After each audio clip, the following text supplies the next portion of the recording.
അഭിനേത്രിയായ ഹണി റോസ് എന്നെ വിമർശിച്ചുകൊണ്ടിട്ട ഒരു പോസ്റ്റും അതിനുള്ള മറുപടിയുമാണ്.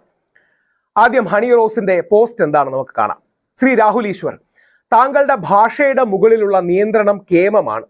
ഒരു വിഷയത്തിൽ ചർച്ച നടക്കുമ്പോൾ രണ്ട് ഭാഗവും ഉണ്ടെങ്കിലേ ചർച്ചയ്ക്ക് പ്രസക്തിയുള്ളൂ. അതുകൊണ്ട് തന്നെ രാഹുൽ ഉണ്ടെങ്കിൽ ഒരു പക്ഷത്ത് അതിമനോഹരമായ ഭാഷാ നിയന്ത്രണത്തോടെ രാഹുൽ നിൽക്കും. ചർച്ചകൾക്ക് രാഹുൽ ഈശ്വർ എന്നും ഒരു മുതൽക്കൂട്ടാണ്. സ്ത്രീകൾ എത്ര വലിയ പ്രശ്നം അഡ്രസ്സ് ചെയ്താലും രാഹുൽ ഈശ്വർ ഉണ്ടെങ്കിൽ അദ്ദേഹത്തിന്റെ അസാമാന്യ ഭാഷാജ്ഞാനം കൊണ്ടും ഭാഷാ നിയന്ത്രണം കൊണ്ടും സ്ത്രീകൾ അഡ്രസ്സ് ചെയ്യുന്ന പ്രശ്നങ്ങളെ നിർവീര്യമാക്കും. പക്ഷേ തന്ത്രി കുടുംബത്തിൽപ്പെട്ട രാഹുൽ ഈശ്വർ ക്ഷേത്രത്തിലെ പൂജാരി ആവാതിരുന്നത് നന്നായി. കാരണം അദ്ദേഹം പൂജാരി ആയിരുന്നുവെങ്കിൽ അദ്ദേഹം പൂജാരിയായ ക്ഷേത്രത്തിൽ വരുന്ന സ്ത്രീകൾക്ക് അദ്ദേഹം ഒരു ഡ്രസ് കോഡ് ഉണ്ടാക്കിയേനെ. കാരണം സ്ത്രീകളെ ഏത് വേഷത്തിൽ കണ്ടാലാണ് അദ്ദേഹത്തിന്റെ നിയന്ത്രണം പോകുന്നത് എന്നറിയില്ലല്ലോ. ഭാഷയുടെ കാര്യത്തിലുള്ള നിയന്ത്രണം അദ്ദേഹത്തിന് സ്ത്രീകളുടെ വസ്ത്രധാരണം കാണുമ്പോൾ ഇല്ല എന്നാണ് എനിക്ക് മനസ്സിലാകുന്നത്. എപ്പോഴെങ്കിലും താങ്കളുടെ മുന്നിൽ വരേണ്ടി വന്നാൽ ഞാൻ ശ്രദ്ധിച്ചു കൊള്ളാം എന്നാണ് ഹണി റോസ് പറയുന്നത്.